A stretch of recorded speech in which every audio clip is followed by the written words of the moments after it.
अरे गोरी गोरी बाहिया में हरी हरी चूड़िया हो, गोरी गोरी बाहिया में हरी हरी चूड़िया हो, गोरी गोरी बाहिया में हरी हरी चूड़िया हो। अगल बगल सोहेला कंगनवा, हाय सीताराम के भजू।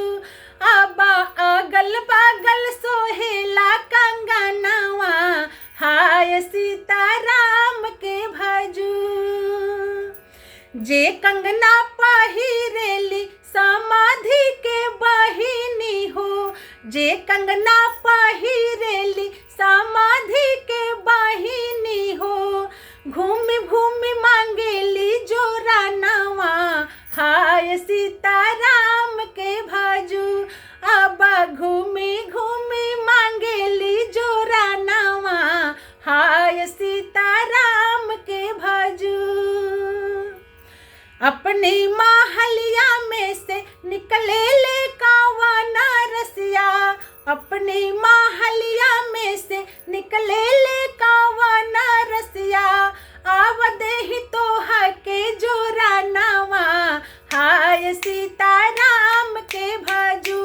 अब आवदेहि तोहा के जोरानवा, हाय सीताराम के भजू। हमरो जोरनवा गोरी आशा गुनाकारी है हो, हमरो जोरनवा गोरी आशा गुनाकारी है हो। रही जइहे गोदी में लाला नवा, हाय सीताराम के भजू। अब रही जइहे गोदी में लाला नवा, हाय सीताराम के भजू। गोरी गोरी बाहिया में हरी हरी चूड़िया हो, गोरी गोरी बाहिया में हरी हरी चूड़िया हो। अगल बगल सोहेला कंगनवा, हाय सीताराम के भजू। अब अगल बगल सोहेला कंगनवा, हाय सीताराम के भजू।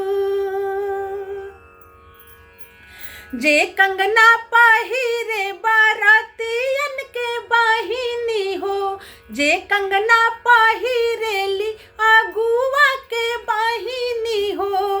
घूमी घूमी मांगेली जोरानवा, हाय सीताराम के भजू। अरे घूमी घूमी मांगेली जोरानवा, हाय सीताराम के भजू। अपनी महलिया में से निकले ले कावन रसिया, अपनी महलिया में से निकले ले हमार भैया। आवदेहि तोहा के जोरानवा, हाय सीताराम के भजू। अब आवदेहि तोहा के जोरानवा, हाय सीताराम के भजू। हमरो जोरनवा गोरी आशा गुनाकारी है हो, हमरो जोरनवा संवरो आशा गुनाकारी है हो। रही जइहे बबुआ खेलावना, हाय सीताराम के भजू। अरे रही जइहे गोदी में लाला नवा, हाय सीताराम के भजू। गोरी गोरी बाहिया में हरी हरी चूड़िया